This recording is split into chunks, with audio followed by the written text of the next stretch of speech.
Hello, I'm Stan Lombardo, one of the teachers at the Kansas Zen Center, and with me is Dosho Port, who teaches at the Nebraska Zen Center with his wife Tetsugen. The occasion of our visit, this interview, is the publication of Dosho's latest book, his translation with commentary of Shutangji Yu's The Record of Empty Hall, a collection of 100 classic koans. Welcome, Dosho. Thank you. Good to see you, Stan. You too.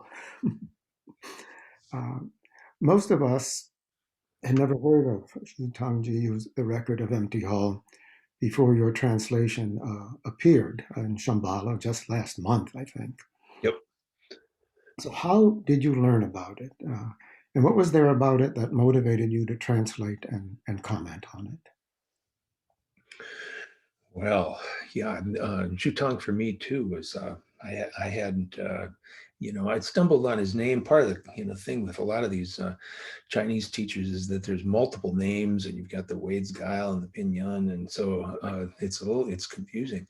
But Hakuin refers to him quite frequently, and so I was studying Hakuin, and Hakuin said that he was the greatest Zen master ever, and which he says about quite a few people. But I'd never heard about this guy really, or didn't have a clear sense of who he was. So I started digging, and particularly he says that the Record of Empty Hall in this section, which has 10 volumes, this is just one, it was really pithy and important.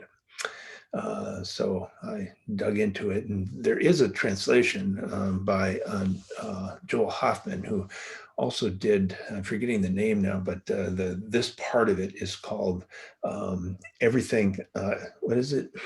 "Every End Exposed" is the name of his translation from the '70s, and he's also the guy who you probably heard of this, Stan, although it might be more of a Japanese thing, that there was a answer book to the koans Oh, that yes, I'm he familiar with published. that. Yeah, yeah.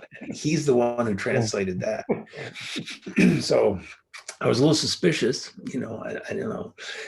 But looking at it also, I thought, well, from the point of view of koan work, that I thought I wanted to try to make it clear what was going on in the koans. He has kind of a, 10,000 feet kind of view of the interactions, and, it's a 70, so it was a 1.0 translation.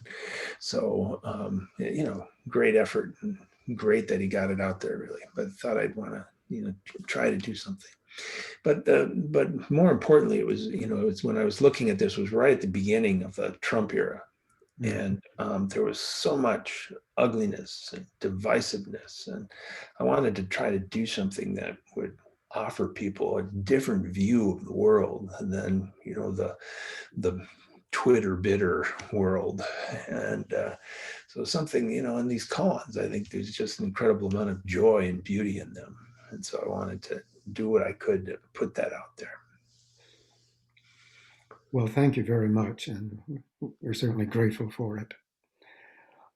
You don't have to get far into the book. Right after the title page, uh, you post Shutang Jiyu's death poem, which which I really like. And so, what else do we know about him? Aside from his authorship of this koan collection. Hmm. Let me share that poem. I'm glad you like it. I do too. 85 years not knowing Buddhas and ancestors, walking casually with arms swinging, extinguishing great emptiness. And for a 13th century monk with those really long sleeves that they're always supposed to keep their hands, up like this. So the walking is this very free, casual expression. You can just see him. Yeah. Yeah. So he was Shitong was studied mostly in the Linchi tradition, but he studied widely before he found his teacher Yunnan,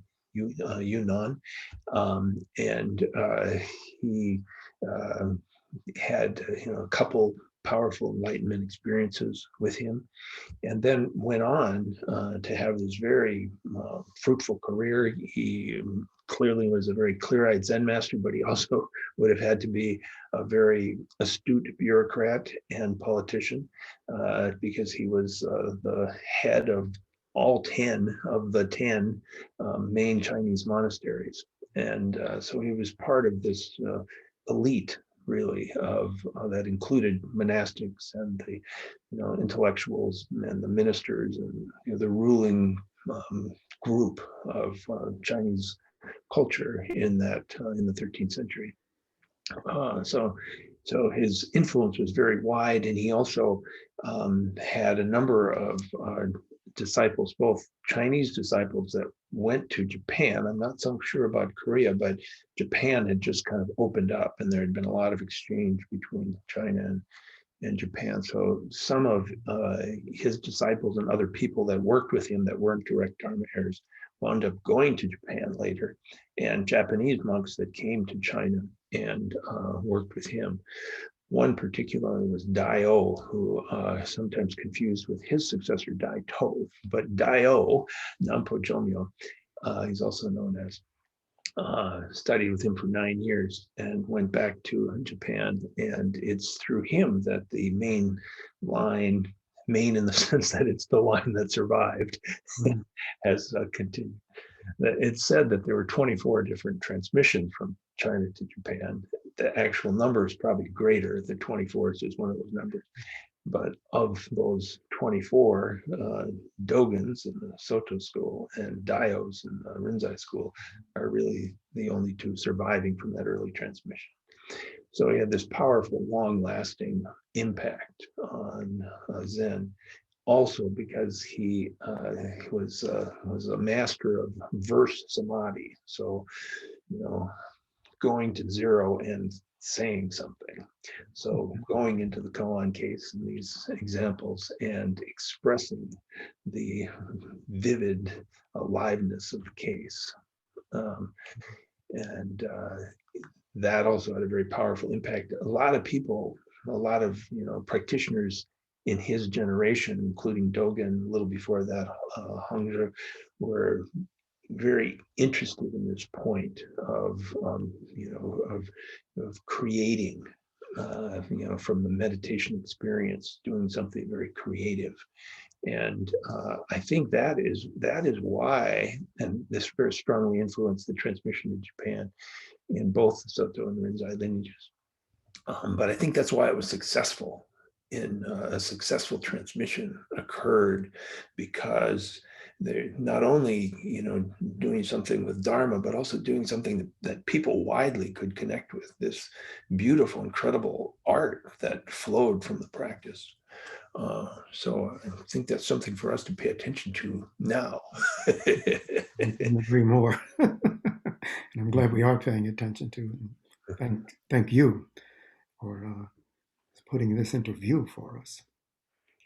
So this koan collection, how does it compare to, maybe differ from the, say, the Mumen Koan, the Gateless Gate, the Blue Cliff Record, the Book of Serenity, the classic koan collections most of us are familiar with? And are there any overlaps, any significant differences? How do they compare? Mhm. Yeah, that's a so from more of a sort of scholarly perspective. So the Blue Cliff is like the basic, it was earlier, about 100 years earlier, more or less. And Yuan Wu took Zui Dou's stuff. So there was an interesting kind of mix there, because Zui Dou was in the Yunnan line, and Yuan, I'm getting my people confused here too. Yuan Wu was in the Lin Chi line, so he took this record that had been composed of just the koans and verses, and then he added a bunch of stuff, pointers they're called now, Cleary started that. It's not really the case in Chinese, but it's a helpful English.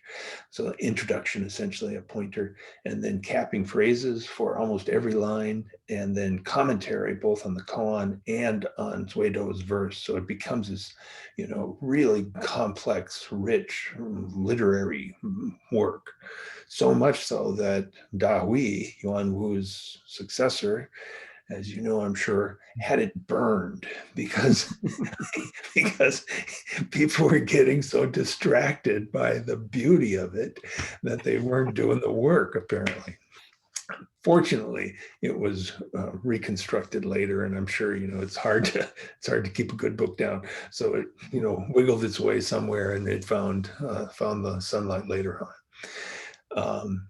The Gateless Barrier, Gateless Gate, Book of Serenity were written about the same time as each other, about 100 years later in the 1220s. And the Record of Empty Hall was also written about that time.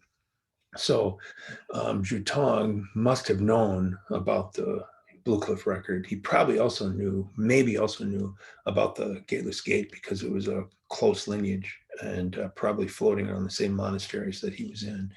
Probably didn't know about the Book of Serenity, but he cuts it all away and just has one capping comment to the koan.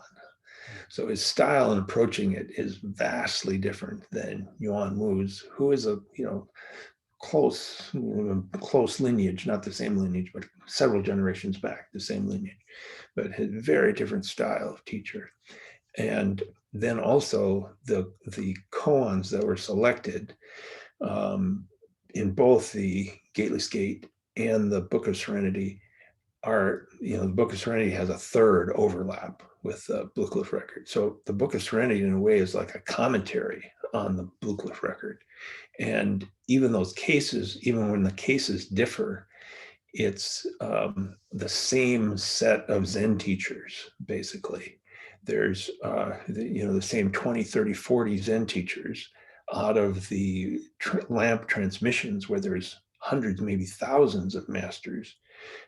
Those three classic collections that we now look at had a very actually narrow range of what's in the text, both in terms of the Zen teachers and the stories that are selected.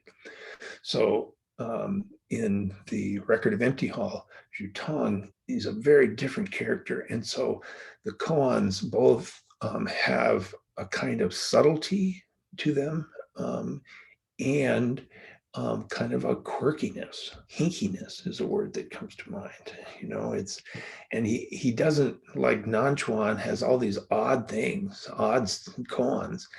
He doesn't shy away. He actually goes into the oddness and into the brokenness. There's this, it seems that he's looking for cases that are about the bits and broken pieces, and kind of rehabilitating brokenness seems to be one of his main themes in the record.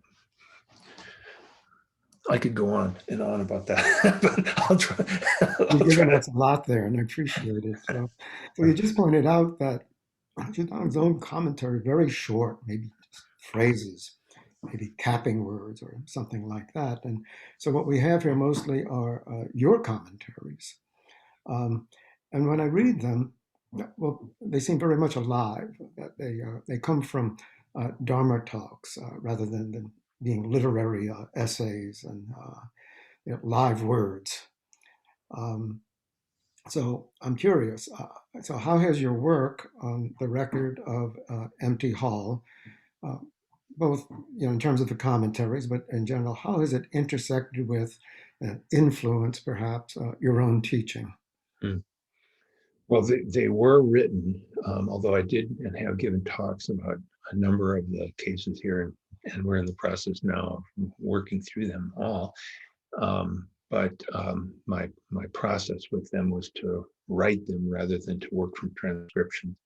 Even if I had given a talk about it previously, I'd sometimes look at my notes or whatever, but found that it actually could feel more alive if I redid it now rather than a transcript. And it's such a different, different media of giving them a verbal talk and writing something that I prefer to do them separately. And I think one of the things is that how it's impacted my teaching now is that in the clear brevity of it, you know, in the Soto tradition, talks are usually at least an hour, and Kagiri used to go on for an hour and a half or two, you know, and that wasn't unusual for a 2-hour talk. So that's kind of like that's where I grew up. So it's inspiring to me to try to keep it simple. Much appreciated. um, so, I do a lot of translation myself from various languages, and so I'm really interested. Can you tell us a little about what your translation process was like? Any particular problems you encountered? And maybe you can give us an example or two of important words or phrases that are difficult to translate for anyone. Well, there's a lot of problems, aren't there? Right. And David Hinton, I heard an interview with David Hinton, who is a wonderful translator, mostly of Chinese poetry, classical poetry, but also I'm he's, reading his China Root right now. oh yeah, yeah. Well, just as an aside, I think he overplays his case I think it by does. quite a bit. Do you agree? Because I think like the Diamond Sutra, etc., and you can't just dispense with the impact that Indian Buddhism had on Chinese China. Yeah. So, but he's has a very clear view of the characters, and really has dug deeply into the root of the characters. So anyway, he said translation is a practice of failure. And so I think it totally is, like, so it's just, but we can, do our best. So Zen practice is really good training for translation. So just that try mind again and again. Um, one example of how difficult it is to translate from a language like Chinese and classical Chinese into modern English is that it's a very broad gate kind of language where context is everything. And that's true in English as well. But English is, I think, much more specific and requires a subject, verb, object. Chinese, not so much. So and past, present, and future also in English is very clearly lined up. In Chinese and classical Chinese, especially, it's not the way it is. It can go. Things are influencing each other, in multiple dimensions. So when you're pressed to take something that has multiple dimensions and put it into a language like English that has more like 2 dimensions, that's part of where the failure comes in. You have to come down on some side to make it English. And so, based on koan training, I tried to come down on the side that helped point to and open up the koan as much as possible. A simple word like Tao, so it's usually road or path, but it can also mean truth or reason. And it also means just that somebody said something. So, it's totally dependent on context. And so you have to, and what I did, my process is to go really slowly. I enjoy hanging out with these old dead Zen masters. And so I just let it kind of percolate, and see how I've played Go a little, not that much, but it is that same kind of mind, I think, that you just kind of let that thing kind of hang out there. And then suddenly it constellates. That's great. And and so that's one.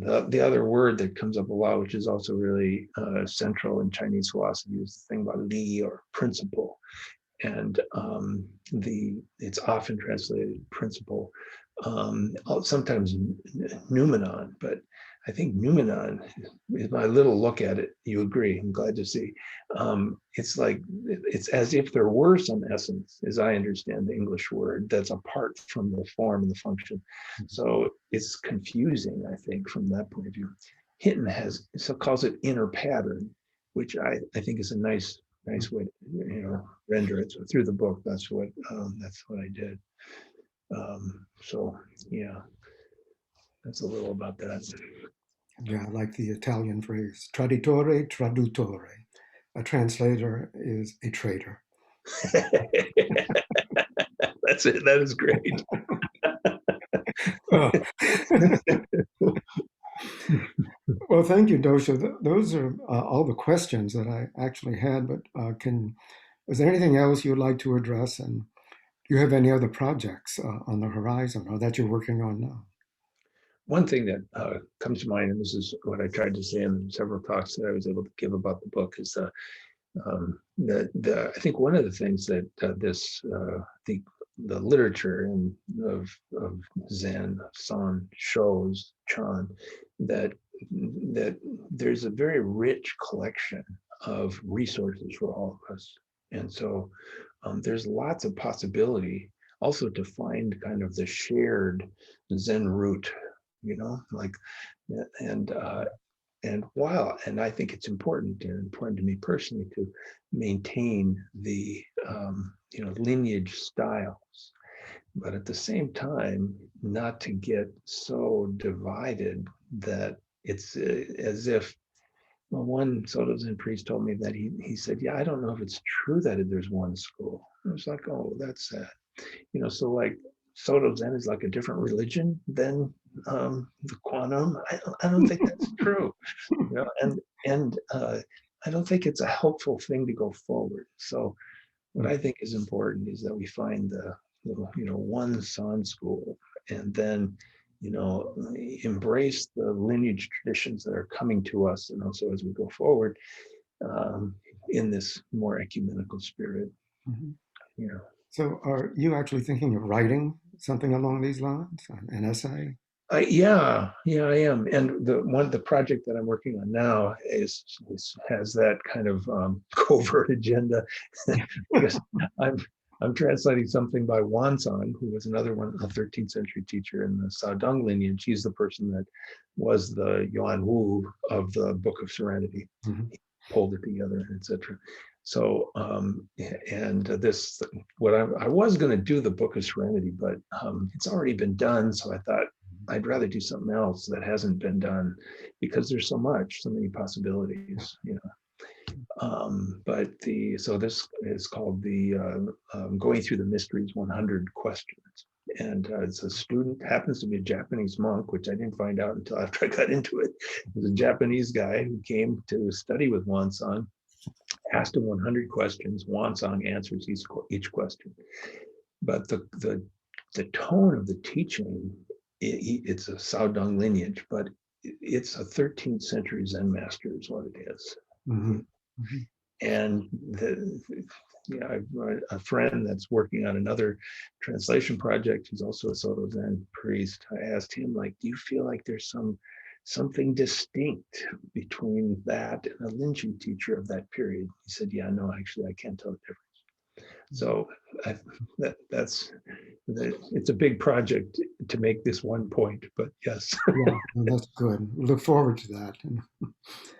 So I want to thank you for the record of Empty Hall, and thank you for this interview. And we'll meet again in 10,000 years. Thank you. Yeah, stop the